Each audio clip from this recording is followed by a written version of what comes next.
I will now turn things over to Marty Smith, Chief Operating Officer for Fairfax County Public Schools. Marty? Good evening, and thank you so much, Tracy. Good evening, everyone, and welcome to our virtual town hall. We're very excited to have you here. I know that we are on Zoom, we are on Facebook Live, we're broadcasting across the country, so we're very excited about that.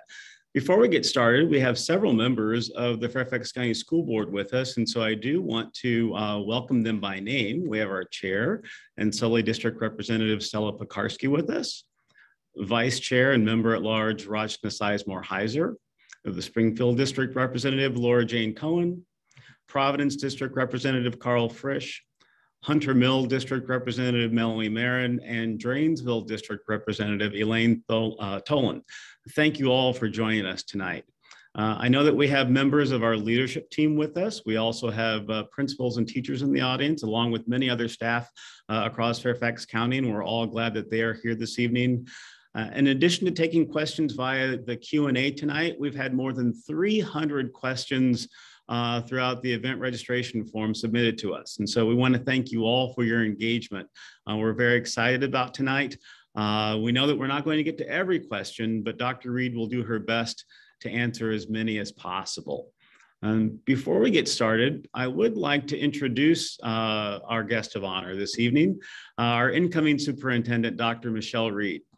In 2021, Dr. Reid was named the National Superintendent of the Year by the American Association of School Administrators, otherwise known as the School Superintendents Association. She was specifically recognized for her exemplary leadership, her work in closing achievement gaps, and for leading her system through the pandemic. Dr. Reid's commitment to increasing access, opportunity, and equity for all students in public education led to the creation of North Shore's Racial and Educational Justice Department. And during her tenure, graduation rates have increased for all students, especially English language learners. She'll be bringing the same mindset to FCPS and will focus on ensuring that each student has access and opportunity to reach their greatest potential. Dr. Reid is also known for leading robust community engagement so that all stakeholders, including students, have a voice. And we're excited to have this engagement opportunity tonight, the second one this month.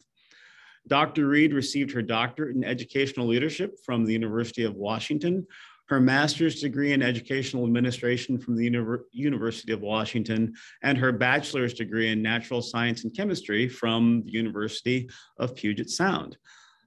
So Dr. Reid, from across the country, and I do say across the country because we've done a lot of behind the scenes work to get you here tonight. I'd like to thank our staff who've gotten you here tonight, along with our IT folks. Thank you so much for joining us tonight. Our parents, caregivers, and students, and our employees, they have lots of questions for you. I hope you're ready. So let's get started with this one. Please tell us your why. Why did you choose education, and why did you choose FCPS?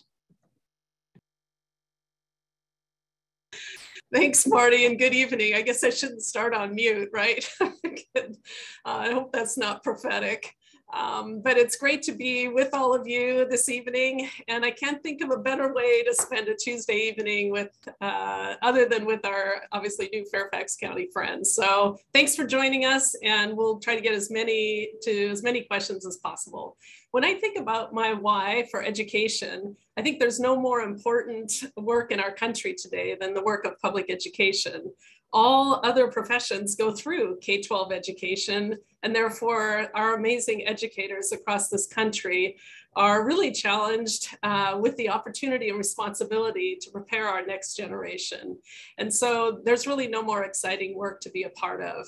I've also shared that what we do in public education is not just about the 12, 13, 14, 15 years students are with us, but really it's about the trajectory of the rest of their lives that we're able to set them on. And not just for them, but also their families and their families' families. Public education is a great promise for young people, and generational transformation is possible. So I can't think of a profession more exciting at this time. So thanks, Marty. And Fairfax County, that was the other part of the question, right? Why Fairfax County? Honestly, the world-class reputation of Fairfax County public schools is one that's been known for many years. The fabulous educators that comprise Fairfax County Public Schools, the high-performing students, the hardworking, creative, innovative students, and the strong parent support and commitment evidenced by the people attending this evening are all big draws as we work to create really an amazing, humanizing, and just school division. You're muted, Marty. I waited all evening to say that, and I got to do it quickly. Thank you. I say thanks so much, and this is a little different than our last time that we were doing a town hall, and so it's great to have you on screen with me. I've got a question from the registration form. What will be your focus and your goals for your first year in FCPS? So great question. I think one of the things that I'll be sharing with the community on July 1 as I arrive is really an entry plan, which will transparently share the work I plan to do in the first 100 days. But obviously what I'm doing right now, number one would be listening and responding to questions as I really learn more about Fairfax County Public Schools and how I can best support the educators, students, staff, and families of this great community. So that's really going to be primary, is learning about the division and making sure that I understand how best to support the division while I will stay resolutely student-centered. You might say, Marty, that I like to think of my work coming in as justice-centered and future-focused. I think we need to really understand where we've been, where we are, and where collectively we would like to be. So as we think about imagining that world out there, I'm really looking forward to doing that with the community of Fairfax County Public Schools. So that excites me. I'd like to know, and I think our audience would like to know, what excites you about coming to FCPS? I just think the possibilities, Marty. I think that the diversity of thought and experience and ideas will lead to some amazing opportunities to reimagine public education. We know today that 65% of our students in K-12 education across this country are preparing for careers that do not yet exist. And the opportunity to think about that and be curious about that with a community that is so passionate about education and strongly supports education, as well as world-class educators and students, is a real opportunity I'm looking forward to. I'm glad it excites you, Marty, because it really excites me too. It really does. And you've mentioned students, and we do this work because of our students. Tell us what your plans are for engaging students in those first 90 to 100 days that you're in the district. Well, I had an opportunity already to do, if you will, a town hall with students. And I will say, unless, I don't know if I should say this evening, Marty, but their questions were really tough. What I find is that our students are very real. They're authentically rooted in their experience and want to ask the straightforward questions about how my work, my vision, the work of our division is going to positively impact their ability to learn, grow, and achieve the dreams they have for their future. So I plan to meet with students and on a regular basis. I currently have a student board in the district I'm in today, and I meet with students at each school I visit. So I'm looking forward to having many opportunities for student voice, both in person, virtually, and also in writing. So more to come about that. So we know that student voice is important. Staff voice is important as well. So what will you do to ensure that employees feel safe reaching out to you? Well, it's just us, right? And essentially, as I tell students, if there weren't for students, you wouldn't need a superintendent, right? I'm here to serve our students and families and support our staff in serving our students and families. So I feel like I'm approachable. I'm very interested in learning what educators feel, know, what their hopes and dreams are for their work in Fairfax County Public Schools, and how I might best support them in their work. It's really important, as you know, Marty, because right now in our country, we're experiencing a labor shortage, I think, of educators, support staff for our country schools. And it's important that we make sure that our workplace is one that's resonant with a culture and climate that our staff really values, because we need each and every one of them, and we need them to be able to perform it at their top for our students to be successful. No, you're exactly right about that. But I'm going to go to the registration form here and see what our next question is. We're going to shift gears from staff and talk about testing and assessment.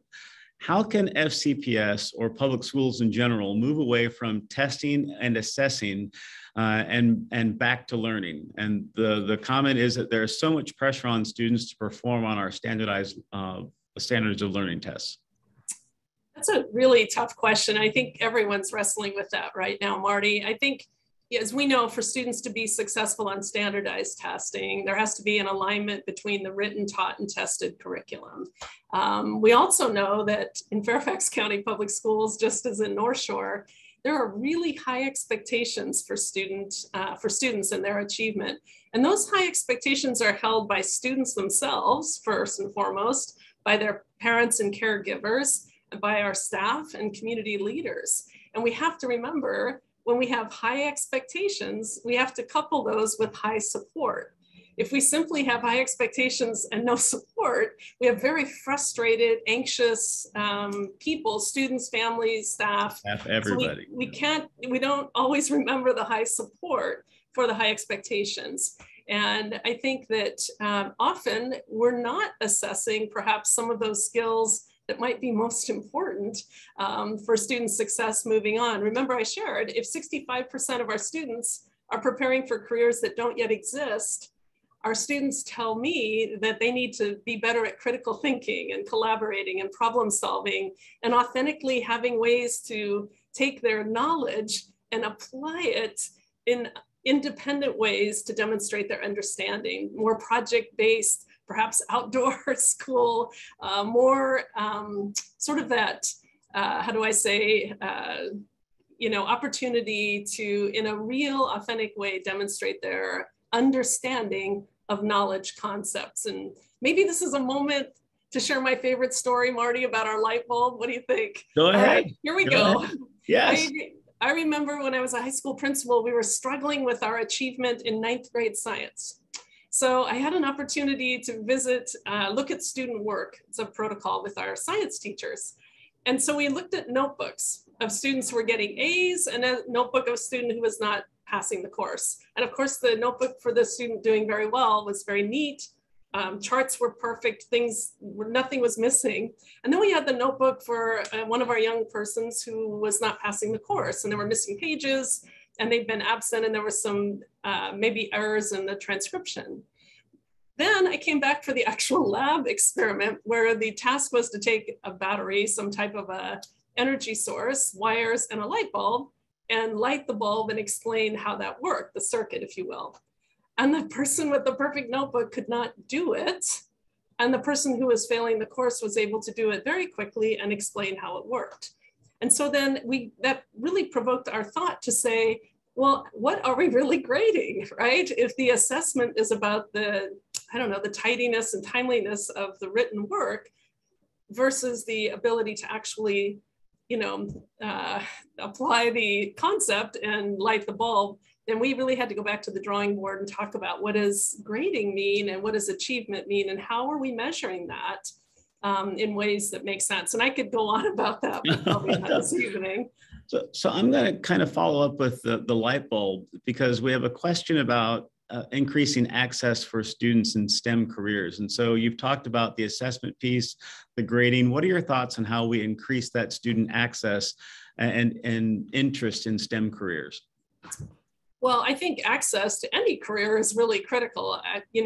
I think as educators, what we want is each and every student, to feel seen, heard, and affirmed throughout their experience with us. And when they exit Fairfax County Public Schools, I want them to be confident as young people and also capable of making choices about their next steps that are not restricted by any experience they had with us, but rather wide open, right?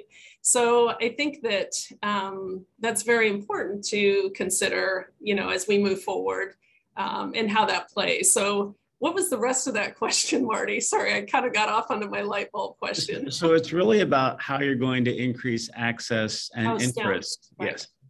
You know, I think even STEM careers, of course, my background is math and science, and I think early access to upper level mathematics is critical. Many students are ready long before we are ready to provide that sequence. So looking at our course sequences with our educators, I think will be very important. We know that 8th grade algebra, the successful completion of 8th grade algebra is actually a data point looked at by the Office of Civil Rights, because if you do complete algebra by the end of 8th grade successfully, you're twice as likely to go on to post-secondary school successfully. So we know there's some gatekeeping courses that are very important that we provide sooner than later. I would also say that a lot of our families who are involved in STEM careers have really discussed the importance of the fine and performing arts as they relate to STEM careers as well. A lot of the AI work, the Azure group, there are a number of biotech companies as well, that there are certain pieces around creativity and critical thinking that while mathematics provides rules and so forth, I want to broaden the idea of what STEM careers might look like.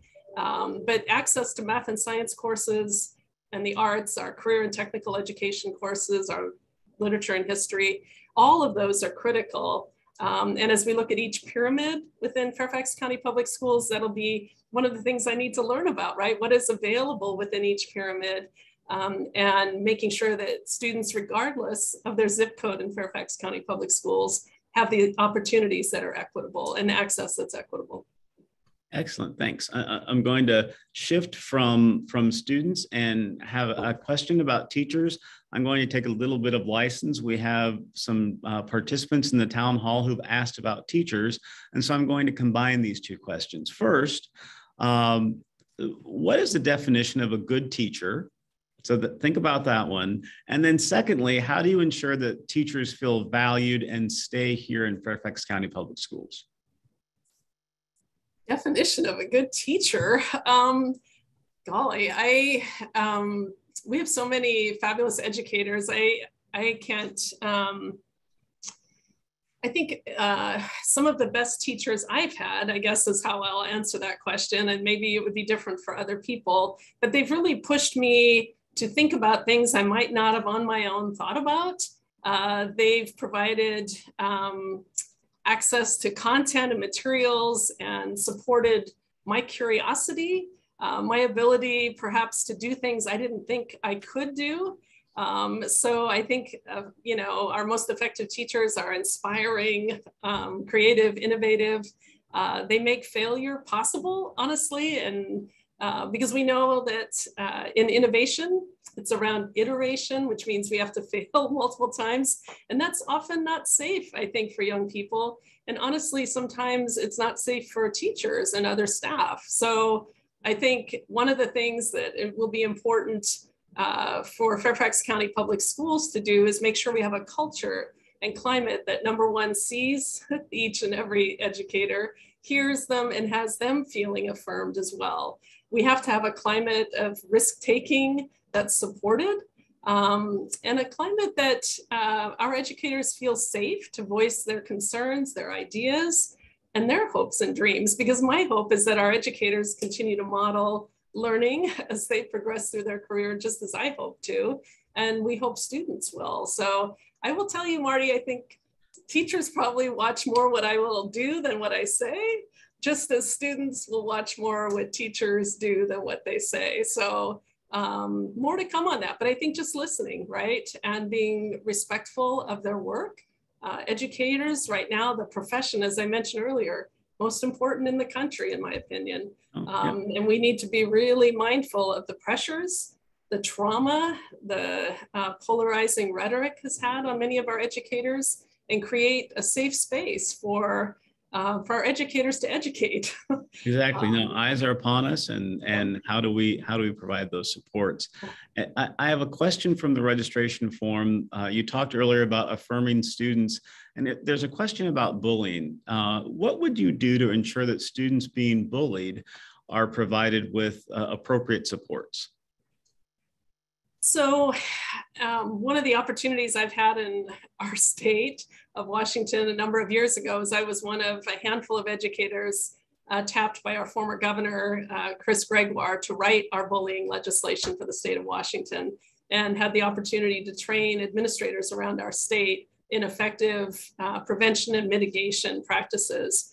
And what I know is true about bullying that is, I think, very troubling is that bullying is a behavior that is one of the most consistently, I don't know what the exact term we would use, but consistently transferable from adolescence to adulthood.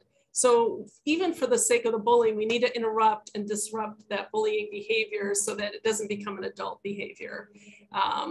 And for our victims of bullying, there has to be a clear reporting protocol, clear consequences for the person bullying, and a feedback loop to make sure we continue to check in with the person who has made a report to make sure that the person feels safe and that the behavior has not continued. So there are protocols. I actually had to take a module as part of my licensure for the state of Virginia, and it seems to be a focus in the Commonwealth of Virginia as well. So I would want to make sure we support the practices and protocols of Fairfax County Public Schools, but we have to cultivate, maybe most importantly, a culture and climate where that behavior is not tolerated.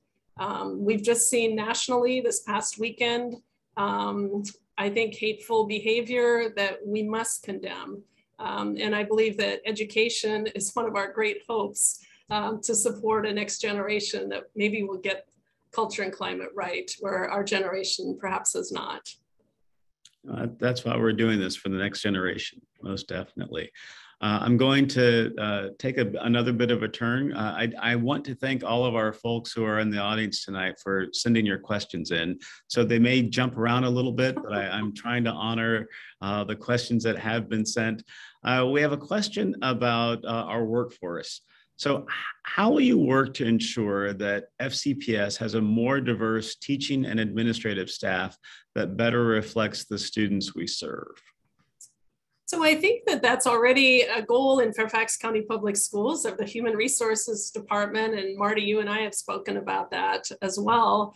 But I think it's more than just recruitment, right? We can recruit a more diverse workforce, but we can't forget that we have to retain the diverse workforce we recruit. Yes. And so it's just so critical that we provide a workplace environment that is one that all of our employees, each and every employee, feels as, again, seen, heard, and affirmed, so that they want to stay once we recruit them. And I think we can't have a strategy that brings in a more diverse workforce but doesn't support them once they become one of our Fairfax County Public Schools staff family. So those go hand in hand. If we want to affect change and disrupt a sort of a structure that we think we can improve, we have to support that. It's not enough just to recruit. We must work to retain our staff. So, and retaining that staff is important when we think about the staff for our English language learners. And English learners are one of the fastest growing populations in Fairfax County. What is your plan to help support those students at the elementary and secondary levels? So first of all, I want to know what we are already doing, right? And what is already working, and perhaps what's not working. I think in education, we often think about starting new things without sunsetting practices maybe that are not promising practices. So it would be important for me to learn what we are doing that is working and do more of that, and learn what we're doing that's not working and do less of that. But I think that there are tremendous resources and research out there about effective access tools. I know that there is a new literacy adoption occurring in Fairfax County Public Schools, utilizing the science of reading for our younger learners, which I think is very hopeful for all language learners. And I think that's a great first step for our youngest readers and writers in particular. So I'm really excited about that. And we have to just recognize that there are different supports. We need to be able to provide students access to courses and levels of rigor and provide support within real time for those students to be successful in those courses. So it's about matching resources to coursework and students and staffing. Okay, thanks for that. This question is about visibility. And so when we think about our students with disabilities, what do we do to help make our students with disabilities feel safe and seen in their school as well as in their communities? Yeah, ableism is really, I think it's a concerning issue. And one of the things we've really worked hard to do is we've actually in recent years opened 2 fully inclusive elementary schools as model schools. And in our district, those schools partner with the University of Washington and our state demonstration sites for what we call inclusive practices. So from the ground up, we design playgrounds that are accessible. It's difficult if you have a disability that perhaps creates a barrier to using playground equipment or other areas where children traditionally play. And if we're able to eliminate those barriers, then our students are able to interact in much more natural ways. So I think as we work on culturally responsive, high leverage, and inclusive instructional practices and provide professional development for our educators, we can do great things in terms of working with all of our students, regardless of their special needs or supports. So I have a question now, and it's about student behavior. We know that our students had to become very independent during the pandemic. And as they've come back, we know that families and schools are working with students around behavior. And so as superintendent, how would you foster a positive school climate to ensure that schools and families have the tools necessary to encourage positive student behavior? That's a great question. I was just at an elementary school this morning doing one of our visits and just hearing about the student behaviors, right? The level of, in some cases, isolation, and in other cases, the increased responsibilities young children had to take care of siblings, go to work with family members, care for family members that were ill, and so forth, has created a really different paradigm as students come back into sort of classrooms where 25 students are all sort of on the same schedule. We also noticed that our students appreciated being able to snack at different times during the day when they were home, or not getting up as early to drive or commute to a classroom. So I think that we have to, as we always do in education, come alongside our students and meet them where they are and continue to teach into behaviors that we expect. We don't punish our way through new behaviors. We teach the behaviors we expect and work with families and staff. And I think we've seen great growth this spring, but we need to recognize that there's been trauma for many of our students and honestly, many of our staff and our families. And if we can't name that and acknowledge that, we can't address it and deal with it. We can't just move forward, right, without acknowledging really the deep pain for many young people and their families that's still there. Not only do we have a pandemic, we had a racial reckoning, and we have, I think just this week, hit our 1 millionth COVID death here in the United States, the highest of any country in the world. And we're not done yet, right? We need to stay disciplined in our approach and not forget that there's a human cost to this trauma. And behavior is behavior is a means of communication. And as we see this dysregulation among many of our young people, that's one of the pieces we're teaching. And it's also a little bit, I think, why some of our educators are so tired this year, because not only are they teaching their content and their young students, but they're teaching into behaviors that have been, I think, a little more exaggerated upon our return. So we've really asked a great deal of all of our educators, our drivers, our food service, but anyone interfacing with our students. We've asked a lot more this year, and we just need to name that and acknowledge it and deeply thank them for that. It's been quite a run for sure. No, and I'm struck by something you said about not we can't punish our way through misbehavior or these behaviors. I shouldn't say misbehavior.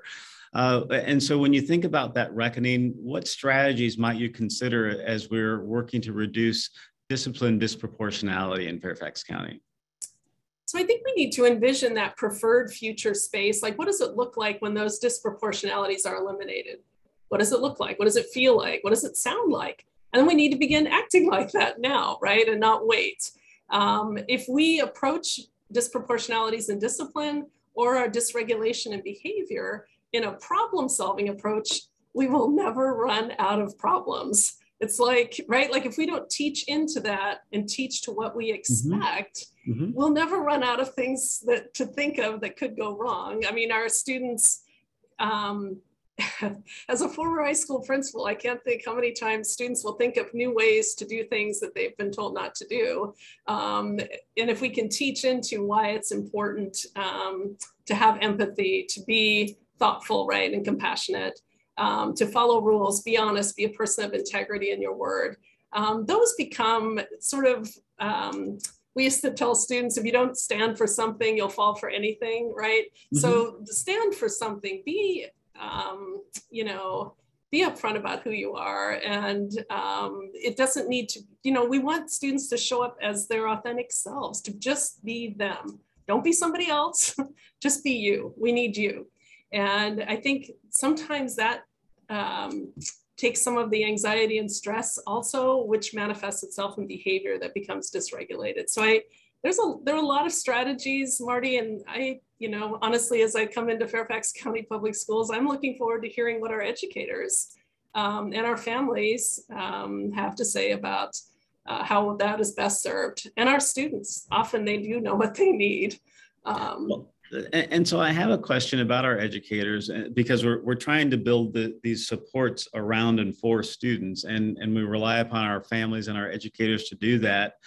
COVID has been exceptionally difficult for everyone, including our educators. How do we re-energize our staff so that they can give them the support that they need going into this next school year so that they can best support our students? Well, we know that learning happens best in community, right? When all of us around young people share a commitment to their success. And I think our educators, I think our deep appreciation and respect for them and their craft goes a long way.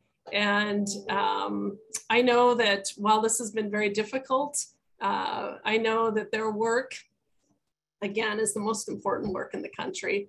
And I think as we model our excitement for this work, Marty, and as our community rallies with their excitement about this work, there's nothing more exciting, honestly, than education. So I'm just looking forward to getting to know our educators and hearing what they think might keep them motivated and excited, because I know what motivates and excites me, but I want to make sure that my support is a match for what motivates and excites them. Okay, thank you very much. A question from the registration form, and this is COVID and pandemic related. What are your plans to make up for learning losses experienced by students during the pandemic? So I know that Fairfax County Public Schools has ESSER dollars that that you all have invested in a variety of plans already. So again, I would go back to evaluating on those plans, what has worked, what maybe hasn't worked as well. So we would do more of what is working and less of what isn't. I think how we use time and how we use space become even more important as we move forward. As you look at the workforce and the evolution of how people are working post-pandemic, I think it's perhaps a curiosity for us to contemplate as we look at how our young people are working.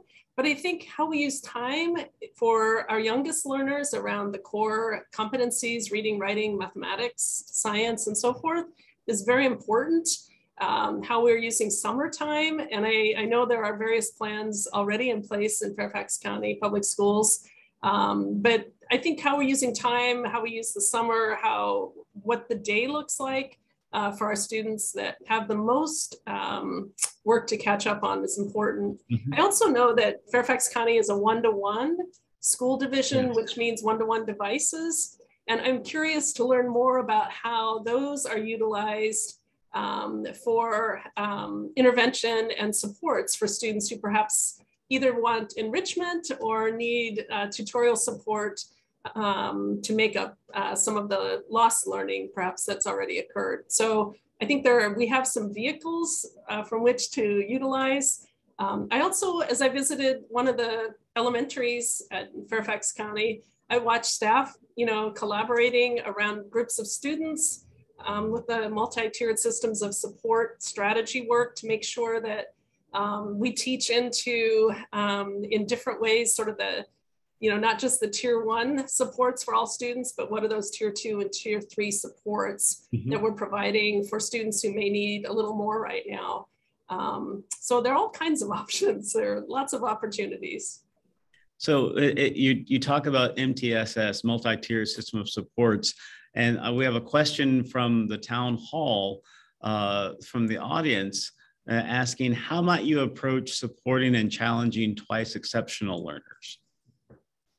Well, I think that, again, twice exceptional learners and neurodivergent learners really having access to courses of all levels of rigor and having the supports and resources to be successful in those courses is really important.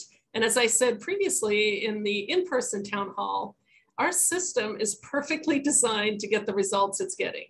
Yes. And if we're not satisfied with those results, then we need to disrupt the system so we do get the results we get. It's not about our students. There is nothing wrong with our students, right? It's a system that our students and our educators are placed in that may, and in fact likely does, need to be disrupted in a number of areas so that educators and students who are part of that system have different results, and results that I believe that we all wish for our young people. Okay, thanks so much. And earlier you also talked about, again, the reckoning and some of the events of the weekend. Yeah. How would you work to end bias and racist behavior in our schools and division? Well, I know that currently there's a chief equity officer, Dr. King, who is leading efforts. I also, division-wide, I also have been very impressed with the SEALs, who I met with in the student town hall.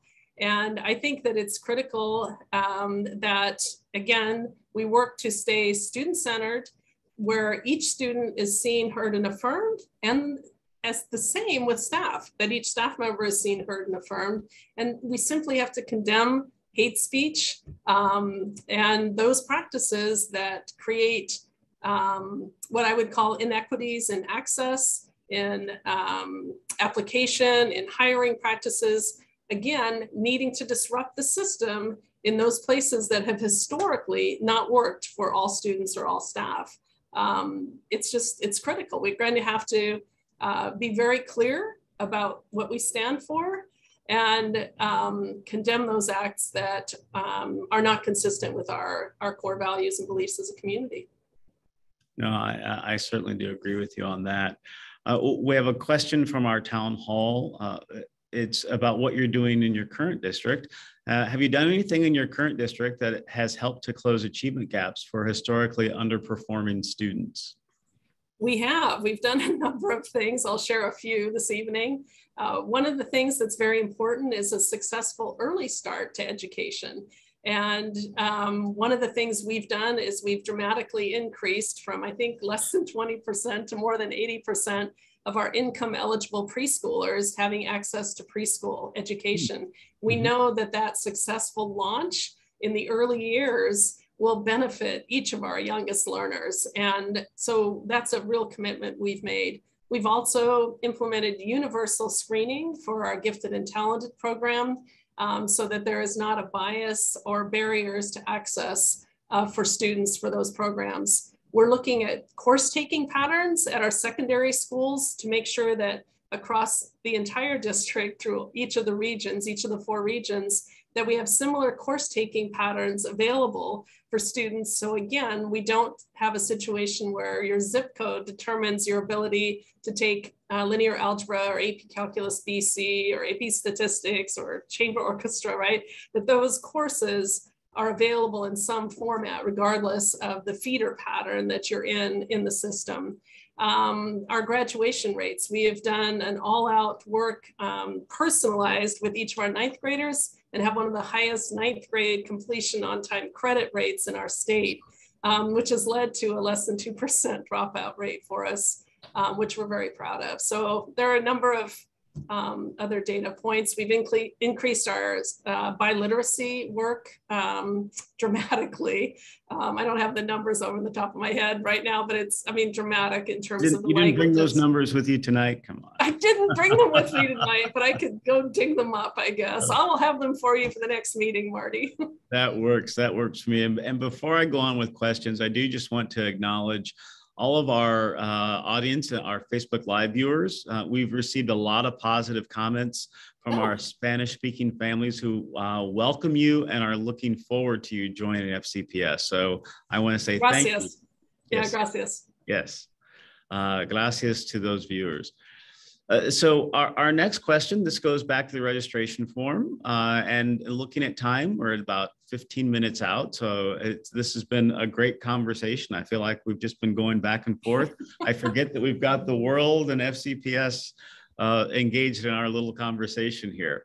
I know, and I have a meeting after this. I know you have a meeting after this. Yeah. But I have a question here about special education and early childhood. How will you prioritize special education and early childhood education, including those resources, professional learning, and communication with staff and families? So we actually, that is a priority here. It's not one that I raised as an example, but our early learning program here, we also have something called Ready Start, where we match 6 typically developing preschoolers with 6 preschoolers that have special needs supports in classes of 12 with 2 staff members. And so we're actually practicing what we would characterize as full inclusion for our preschool students that have special needs, either that are in with our typically developing special needs, with our typically developing preschool students, so that when we do kindergarten transition, we have teams from the schools, from kindergarten courses that come and visit the preschool program to make sure that the transition is very smooth with families and teacher to teacher handoff, and the IEP handoffs to kindergarten are done seamlessly. We know that, honestly, Marty, a lot of conflict and frustration comes out of communication, right? And yes. So if we can communicate early and often with our families and maintain those strong partnerships in multilingual ways, because many of our preschoolers are multilingual families as well, that we can successfully transition our youngest learners into kindergarten, where they have the best shot at being on grade level and being able to move through their early years successfully. And we're really excited about the outcomes that we're seeing. And honestly, we have wait lists for that program on the typically developing student side, because families so appreciate that opportunity. So it's a pretty, I think, exciting model. I wish I would have thought of it myself, but our staff is so amazing. Our early childhood educators are like superheroes, and just our kindergarten staff, those early years are so formative. We recognize that parents and caregivers are a child's first teacher. We recognize that and want to partner, but those early years, they set the course for our learners. They do. So let's move up one level from early years and think about elementary, close to my heart, former elementary teacher and principal. Of course. So FCPS is making a shift in our elementary literacy work. How will you evaluate the effectiveness of these efforts, as well as focus on literacy instruction for middle and high school students, which is also extremely important? So I was really excited about the Science of Reading early literacy work that I believe is on the agenda for Fairfax County. I know that dyslexia has been a continuing and pervasive challenge for many young learners.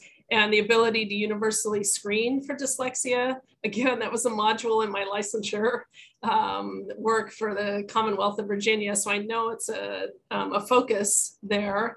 So I think that if we can remedy, identify any reading challenges, the younger a student is, the more likely we can overcome that with, with our young students.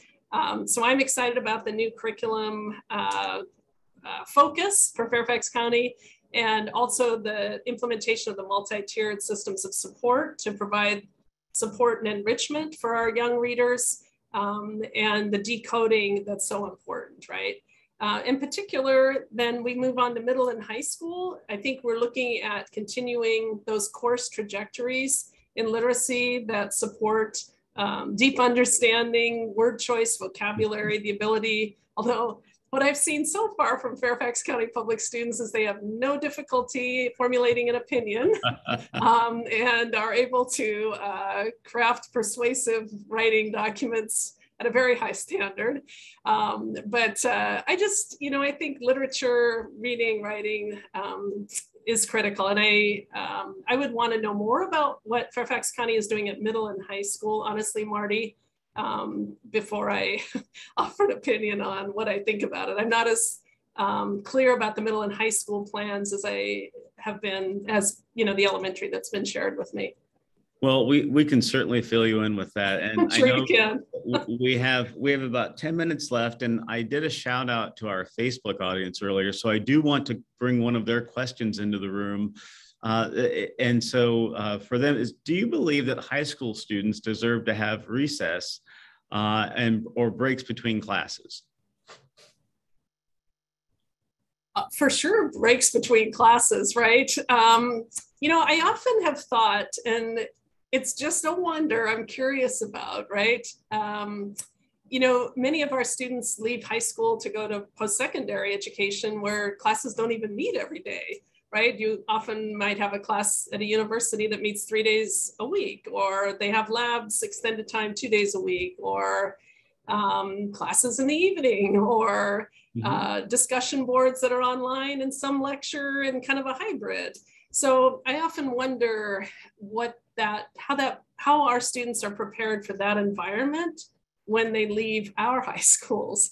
What are their time management skills when they get a syllabus that has dates that are quite a ways out? Are they prepared and to manage time effectively? If they're headed off to the military for a career, are they ready for the professional development protocols and modules that might come their way? If they're going directly into industry, right?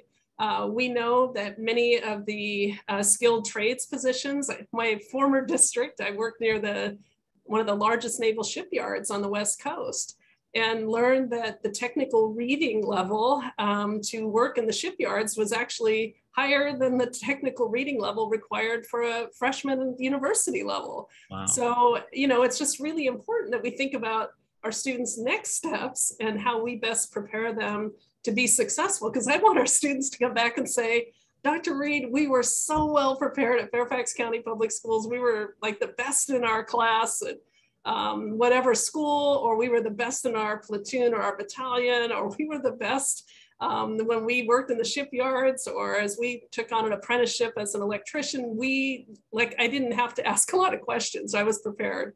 Yeah. So it's important to me to think about our high school experience in that way. Now, recess, I don't know if our high schoolers would want it to be called recess, but I think our best competition one year was when we had a spring Foursquare tournament, which got pretty competitive at the high school level. So I don't know, if we had recess, maybe we could do more Foursquare. High school kickball, I think, might be a thing too. So we have to think about it. We have 2 questions left. Okay. And before I ask those questions, I do just want to thank you again for joining us tonight. Yeah. Yet again, I am sitting here watching you field questions from a live audience, from participants, and you do it all with poise, with ease, with grace. And so we appreciate you sharing your thoughts with us, because we know that you're going to share much more with us when you arrive. It's just us. But right now it's just us, so that's good. Just us. It's just us. A question from the live participants. What is your philosophy in working with our school board and beyond to ensure that all voices in our community are heard in a highly political environment? So I've had an opportunity now to visit with each of the school board members individually, and I'm so inspired by each of them. To a person, they are committed to the success of each and every student in the Fairfax County Public School System. And I am thrilled to have the opportunity to work for them. And I know that they have a commitment to making sure voices are heard and engaging with our community. And I look forward to those opportunities. Excellent, excellent. Well, and we look forward to that too.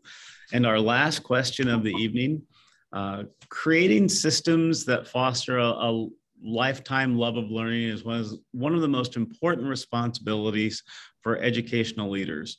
And so when you think about all that's happened, what is something new that you've loved learning this year? Say that again. What is something new? What is something new that you have loved learning this year? Something you learned something and, oh my gosh, I didn't realize that. What was that thing that you just loved learning this year? Well, most recently, because my husband's been back east, it's how to walk 3 dogs at a time. And I have struggled to not get tangled in the leashes, and have actually had someone pull over to help me.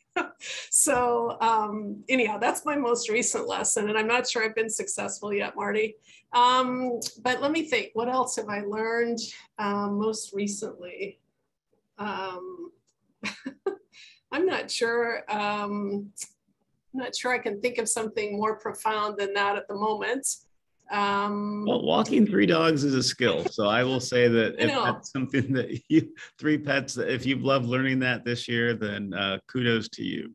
Well, I will say that I think, let me just say that one of the things I think I've learned is to stay curious longer. There we go. And I know that when we are wrestling with really challenging issues, if I can just stay curious a little longer and nurture our inquiry a little longer, at times it supports, I think, better decisions. And I think sometimes we don't anticipate the downstream impact of some of our decisions. And if we just take a moment and stay curious a little longer about that, I think we make better decisions. And I think that's really important. So that is something I've learned, and I could go through multiple examples of learning that. Well, I'm going to commit for our leadership team and staff that we're going to commit to stay curious with you. And we want to bring our community along. And with that, I want to thank you for joining us this evening. We know that you still have sunlight out on the west. Our sun is going down, yours is still there. You still have meetings to go to. So we do thank you. And for those who are in our viewing audience tonight, we're going to post a link to our recording to the website tomorrow. And if we did not get to your question, please know that there will be many opportunities in the future to engage with Dr. Reid and actually have that dialogue and discussion that is so important.